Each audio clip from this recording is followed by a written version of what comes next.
Hello everyone. This is my live video. I just want to get on here and read like a chapter or two of the Communist Manifesto for you guys.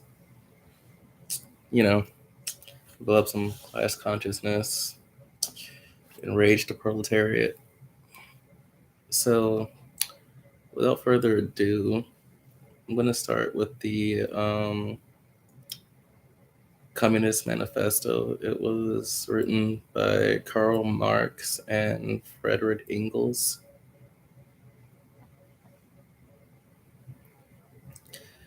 A specter is haunting Europe, the specter of communism.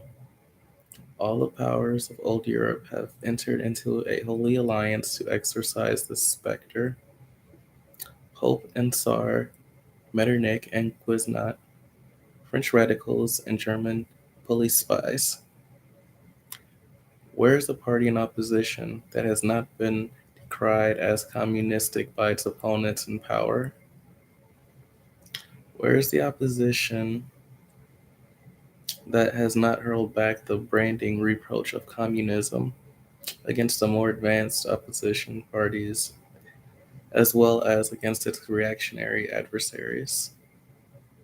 Two things result from this fact. One, communism is already acknowledged by all European powers to be itself a power. Two, it is high time that communists should openly, in the face of the whole world, publish their views, their aims, their tendencies, and meet this nursery tale of the specter of communism with a manifesto of the party itself. To this end, communists of various nationalities have assembled in London and sketched the following manifesto to be published in the English, French, German, Italian, Flemish, and Danish languages. All right, that was the preamble, and now we're gonna get into chapter one. Chapter one: Bourgeois and Proletariats.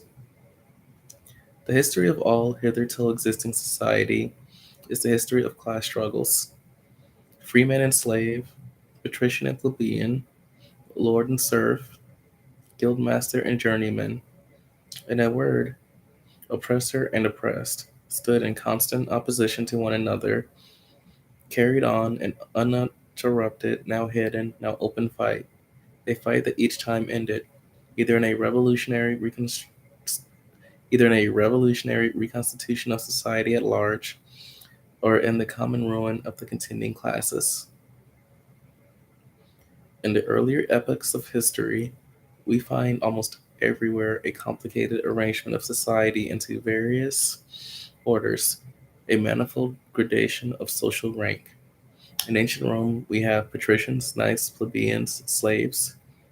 In the Middle Ages, feudal lords, vassals, guildmasters, journeymen, apprentices, serfs, and almost all of these classes, again, subordinate gradations. The modern bourgeois society that has sprouted from the ruins of feudal society has not done away with class antagonisms. It has but established new classes, new conditions of oppression, new forms of struggle in place of the old ones. Our epic, the epic of the bourgeoisie, possesses, however, this distinct feature.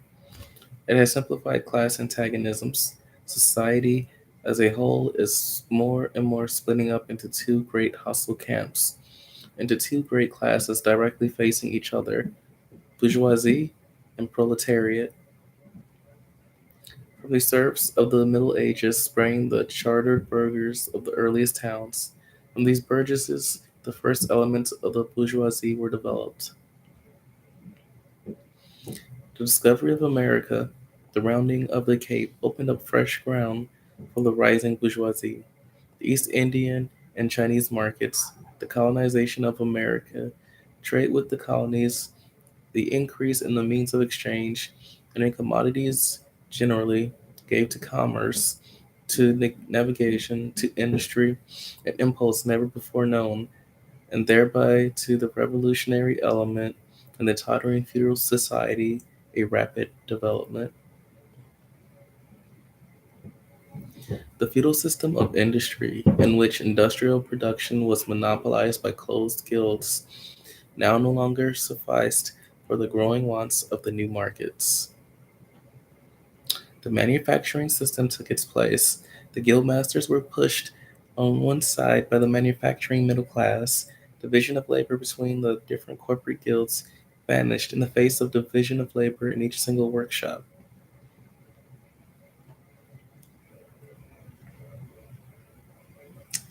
Uh, Meantime, the markets kept ever growing, the demand ever rising. Even manufacture no longer sufficed.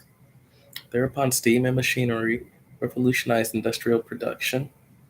The place of manufacture was taken by the giant modern industry, the place of the industrial middle class by industrial millionaires, the leaders of the whole industrial armies, the modern bourgeois. Modern industry has established the world market, for which the discovery of America paved the way. The market has given intense oh, no, sorry. This market has given an immense development to commerce, to navigation, to communication by land. This development has, in its turn, reacted on the extension of industry, and in proportion as industry, commerce, navigation, railways extended in the same proportion, the bourgeoisie developed, increased its capital, and pushed into the background every class handed down from the Middle Ages. We see therefore how the modern bourgeoisie is itself the product of a long course of development, of a series of revolutions in the modes of production and exchange. Each step in the development of the bourgeoisie was accompanied by a corresponding political advance of the class. An oppressed class under the sway of the feudal nobility, an armed and self-governing association in the medieval commune. Here, independent urban republic, as in Italy and Germany, there taxable third estate of the monarchy as in France. Afterwards, in the period of manufacturing proper, serving either the semi-feudal or the absolute monarchy as a counterpoise against the nobility, and in fact cornerstone of the great monarchies in general. The bourgeoisie has, at least since the establishment of modern industry and of the world market, conquered itself in the modern representative state, exclusive political sway. The executive of the modern state is but a committee for managing the common affairs of the whole bourgeoisie. The bourgeoisie historically has played a most revolutionary part. The bourgeoisie, wherever it has got the upper hand, has put an end to all feudal, patriarchal, idyllic relations. It has pitilessly torn asunder the motley feudal ties that bound man to his natural superiors, and has left remaining no other nexus between man and man than naked self-interest, than callous cash payment. It has drowned the most heavily it has drowned the most heavenly ecstasies of religious fervor, of chivalrous enthusiasm, of Philistine sentimentalism, in the icy water of egotistical calculation. It has resolved personal worth into exchange value, and in place of the numberless, indefeasible chartered freedoms, has set up that single unconscionable freedom, free trade, in one word, for exploitation. Veiled by religious and political illusions, it has substituted naked, shameless, direct, brutal exploitation.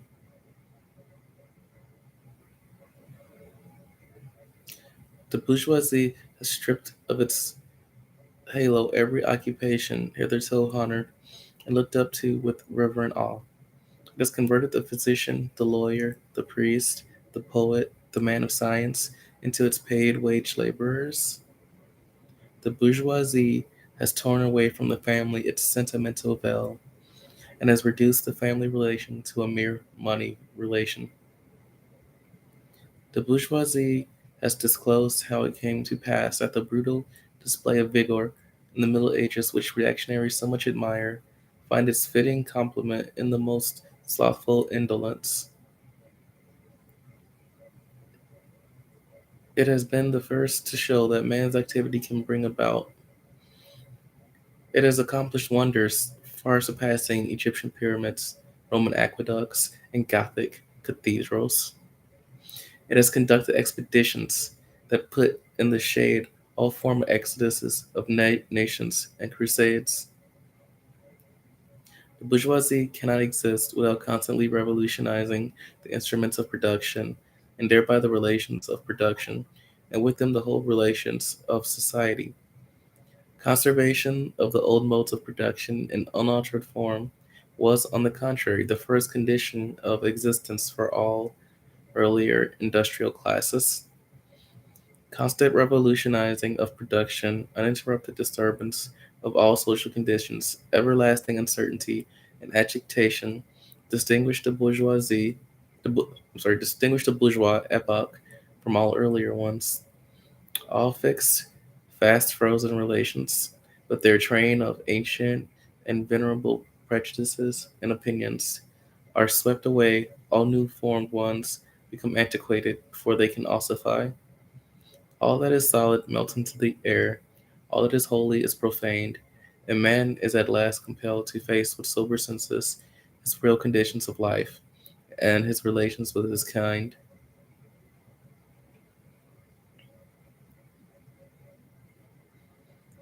The need the need of a constantly expanding market for its products chases the bourgeoisie over the entire surface of the globe. It must nestle everywhere, settle everywhere, establish connections everywhere.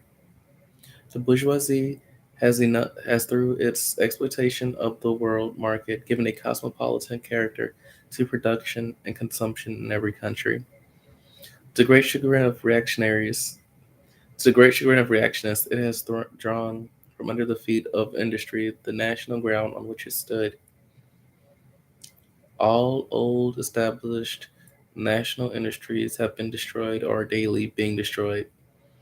They are dislodged by new industries whose introduction becomes a life and death question for all civilized nations. By industries that no longer work up indigenous raw materials, but raw material drawn from the remotest zones.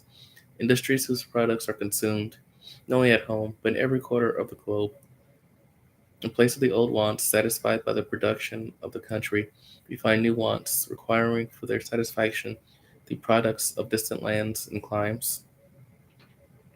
In place of the old local and national seclusion and self sufficiency, we have intercourse in every direction, universal interdependence of nations, and as in material, so also in intellectual production.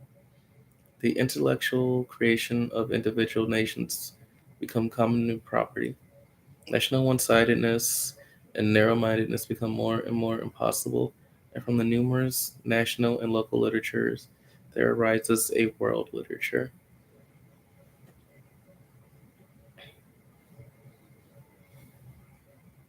The bourgeoisie, by the rapid improvement of all instruments of productions, by the immensely facilitated means of communication, draws all, even the most barbarian nations, into civilization. The cheap prices of commodities are the heavy artillery with which it batters down all Chinese walls, with which it forces the barbarians' intensely obstinate hatred of foreigners to capitulate. It compels all nations, on pain of extinction, to adopt the bourgeois mode of production. It compels them to introduce what it calls civilization into their midst, i.e., to become bourgeois themselves. In one word, it creates a world after its own image.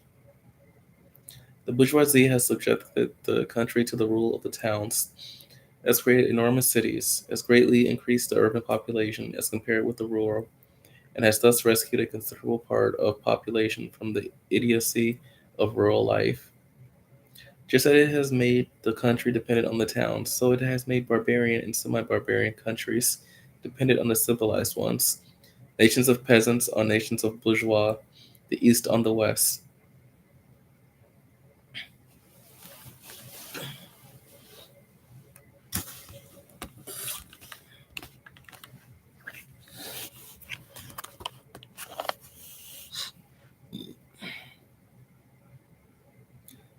The bourgeoisie keeps more and more. doing away with the scattered state of the population, of the means of production, and of property. It has agglomerated population, centralized the means of production, and has concentrated property in a few hands.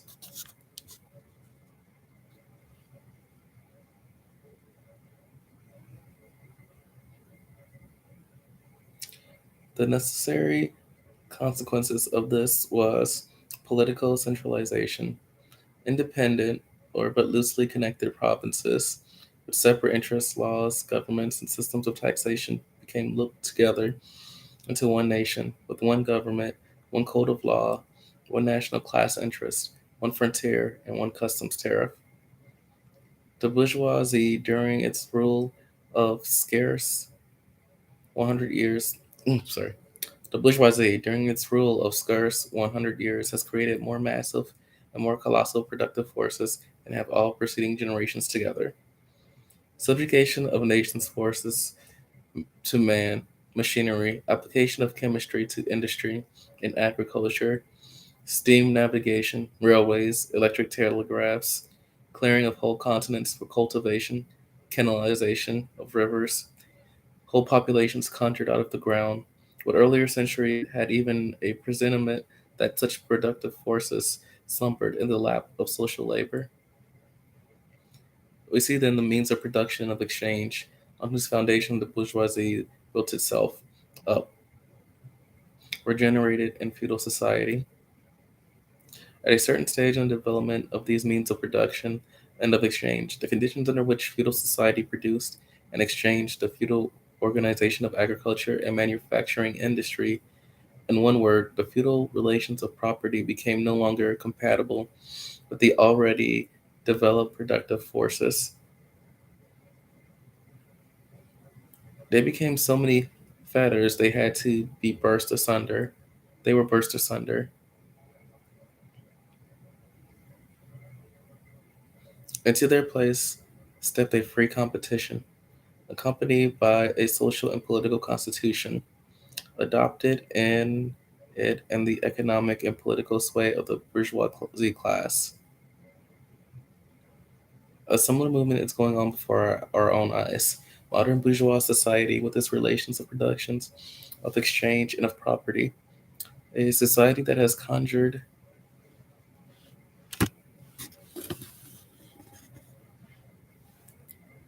a society that has conjured up such gigantic means of production and of exchange is like the sorcerer who is no longer able to control the powers of the net of the world, whom he has called up by his spells. For many a decade past, the history of industry and commerce is but the history of the revolt of modern productive forces against modern conditions of production, against against the property relations that are the conditions for the existence of the bourgeois and of its rule. It is enough to mention the commercial crisis that by their periodical return put the existence of the entire bourgeois society on its trial, each time more threateningly. In these crises, a great part not only of the existing products, but also of the previously created productive forces are periodically destroyed. In these crises, there breaks out an epidemic that in all earlier epochs would have seemed an absurdity, the epidemic of overproduction. Society suddenly finds itself put back into a state of momentary barbarism. It appears as if a famine, a universal war of devastation, had cut off the supply of every means of subsistence. Industry and commerce seem to be destroyed. And why? Because there's too much civilization, too much means of subsistence, too much means of subsistence, too much industry, too much commerce. The productive forces at the disposal of society no longer tend to further the development of the conditions of bourgeois property. On the contrary, they become too powerful for these conditions by which they are fettered. And so soon as they overcome these fetters, they bring disorder into the whole of bourgeois society, endanger the existence of bourgeois property. The conditions of the bourgeois society are too narrow to comprise the wealth created by them. And how does the bourgeoisie get over these crises? On the one hand, by enforced destruction of a mass of productive forces, on the other, by the conquest of new markets, and by the more thorough exploitation of the old ones. That is to say, by paving the way for more extensive and more destructive crises, and by diminishing the means whereby crises are prevented. The weapons with which the bourgeoisie felled feudalism to the ground are now turned against the bourgeoisie itself. But not only has the bourgeoisie forged the weapons that bring death to itself, it has also called into existence the men who are to wield those weapons, the modern working class, the proletariats. In proportion as the bourgeoisie, i.e., capital, is developed, in the same proportion is the proletariat, the modern working class, develop a class of laborers who live only so long as they find work, and who find work only so long as their labor increases capital. These laborers who must sell themselves piecemeal are a commodity, like every other article of commerce, and are consequently exposed to all the vicissitudes of competition, to all the fluctuations of the market. Owing to the extensive use of machinery and to the division of labor, the work of the proletariats has lost all individual character, and consequently all charm for the workman. He becomes an appendage of the machine. It is only the most simple, most monotonous, and most easily acquired knack that is required of him. Hence, the cost of production of a workman is restricted almost entirely to the means of subsistence that he requires for maintenance and for the propagation of his race. But the price of a commodity, and therefore also of labor, is equal to its cost of production. In proportion, therefore, as the repulsiveness of the work increases, the wage decreases. Nay, more, in proportion as the use of machinery and divisions of labor increases, in the same proportion, the burden of toil also increases, whether by prolongation of the working hours, by the increase of the work exacted in a given time, or by increased speed of machinery, etc. Modern industry has converted the little workshop of the patriarchal master into the great factory of the industrial capitalist. Masses of laborers crowded into the factory are organized like soldiers, as privates of the industrial army. They are placed under the command of a perfect hierarchy of officers and sergeants. Not only are they slaves of the bourgeois class and of the bourgeois state, they are daily and hourly enslaved by the machine, by the overlooker, and above all, by the individual bourgeois manufacturer himself. The more openly this despotism proclaims gain to be its end and aim. Sorry, hold on. The more openly this despotism proclaims gain to be its end and aim, the more petty, the more hateful, and the more embittering it is. The less the skill and exertion of strength implied in manual labor, in other words, the more modern industry becomes developed, the more is the labor of men superseded by that of women. Differences of age and sex have no longer any distinctive social validity for the working class.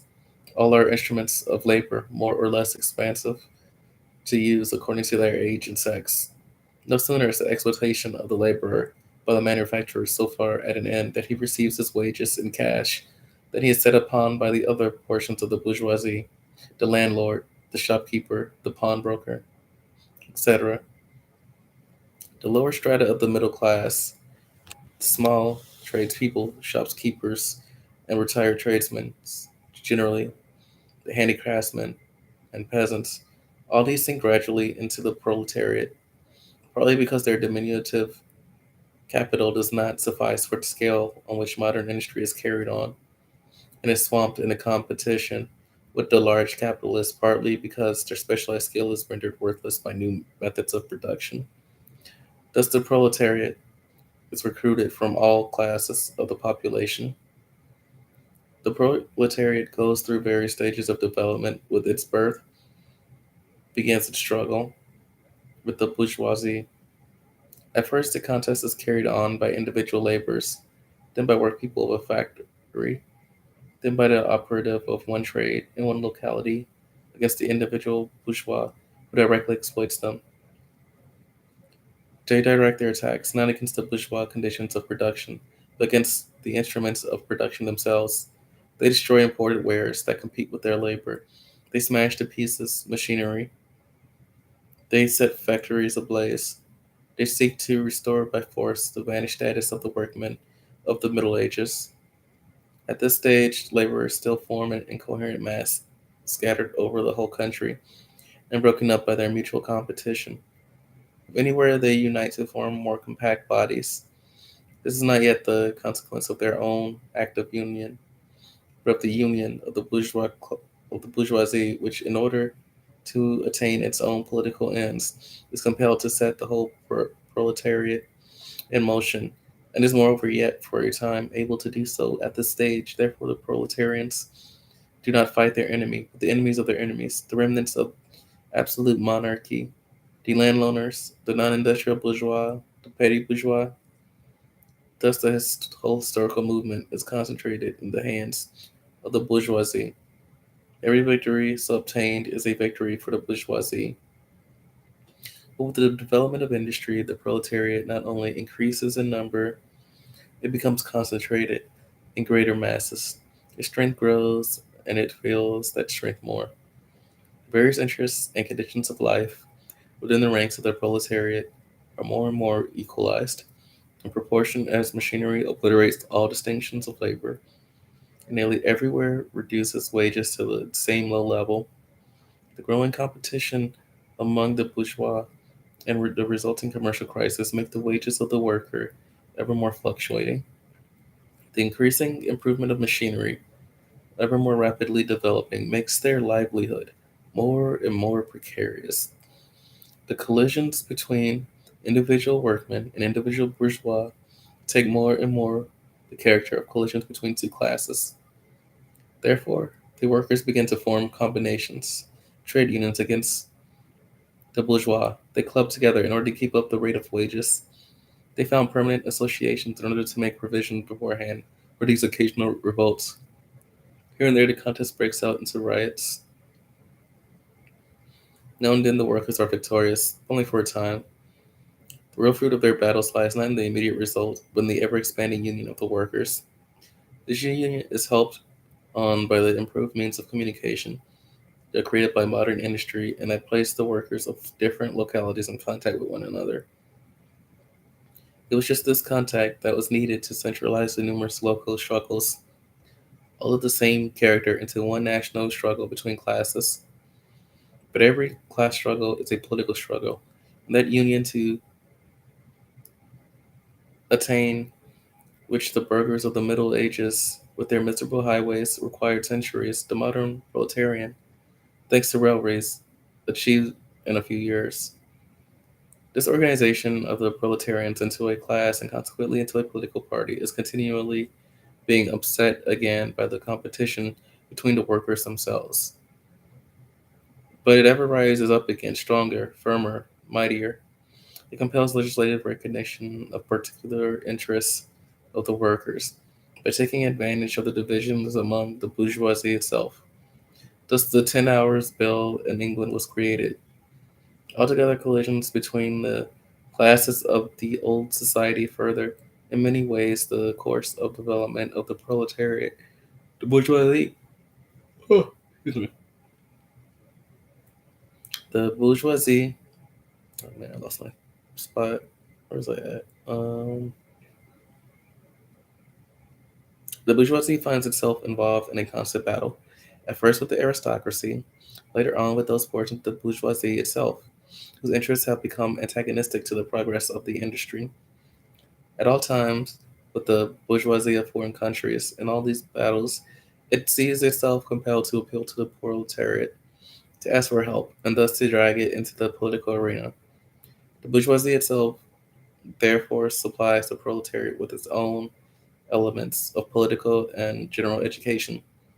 In other words, it furnishes the proletariat with weapons for fighting the bourgeoisie. Ooh, sorry. Mhm.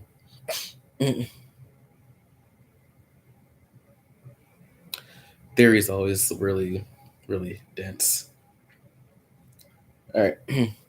Further, as we have already seen, entire sections of the ruling class are, by the advance of industry, precipitated into the proletariat or are at least threatened in their conditions of existence. These also supply the proletariat with fresh elements of enlightenment and progress.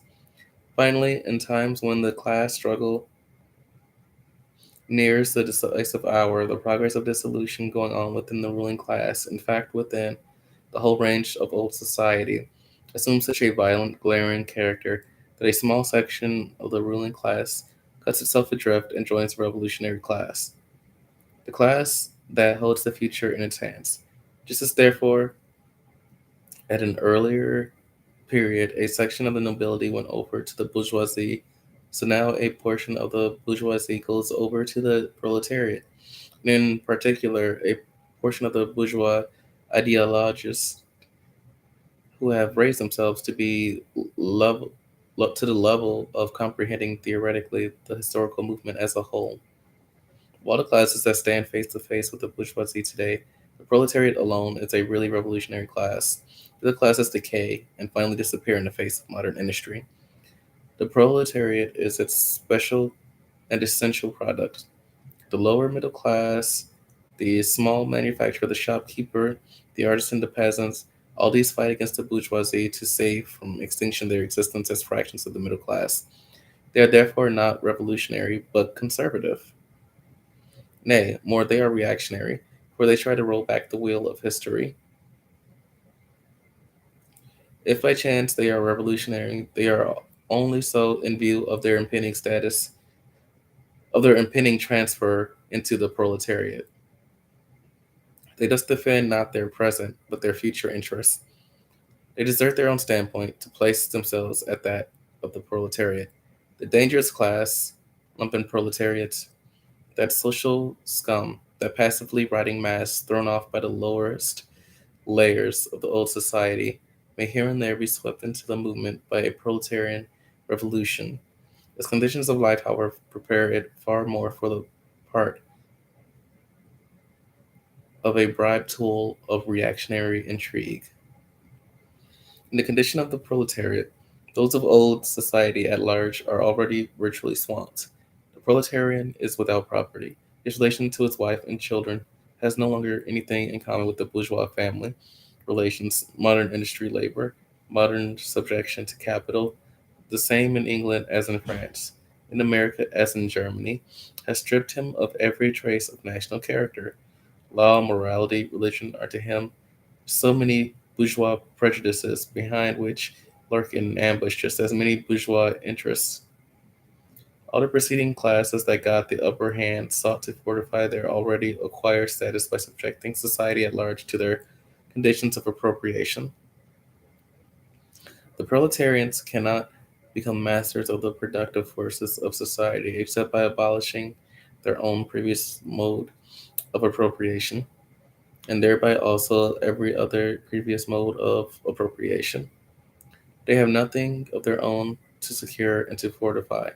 Their mission is to destroy all previous securities for and insurances of individual property.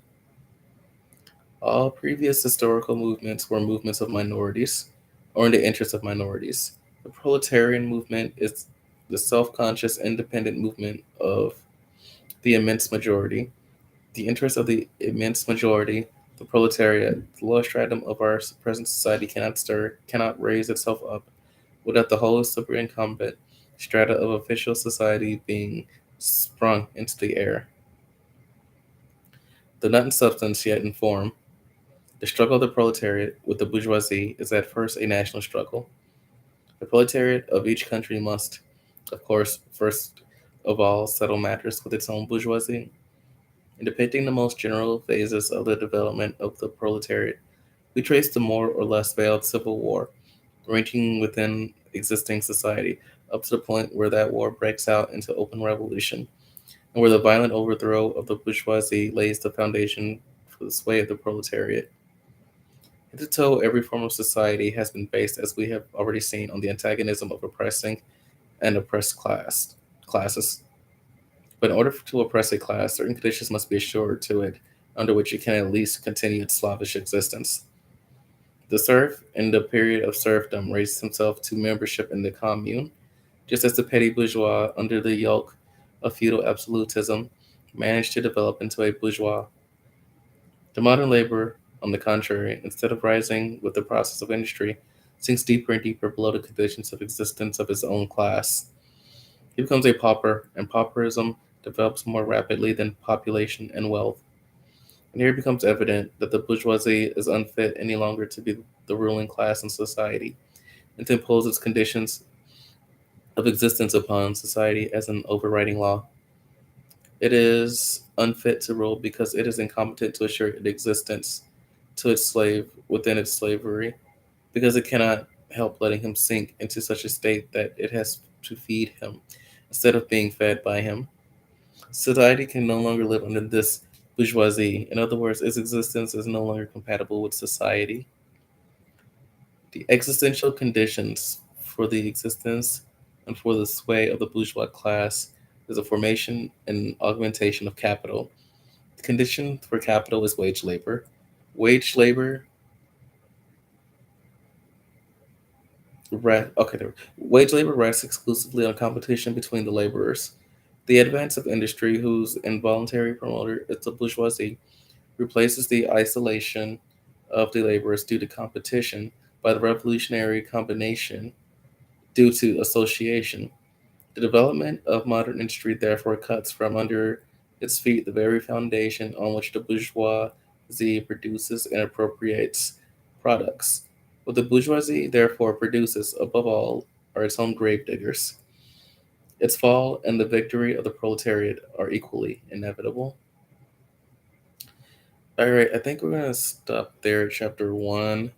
Um, I just wanted to give some definitions real quick. I probably should have did this in the beginning. All right, by bourgeoisie, it's meant the class of modern capitalists, owners of the means of social production and employers of wage labor.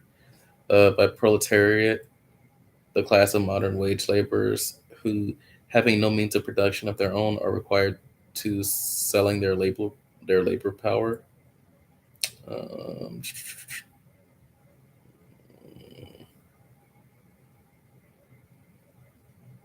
Commune was the name taken in France by the nation towns even before they had conquered from their feudal lords and masters local self government and political rights as a third estate.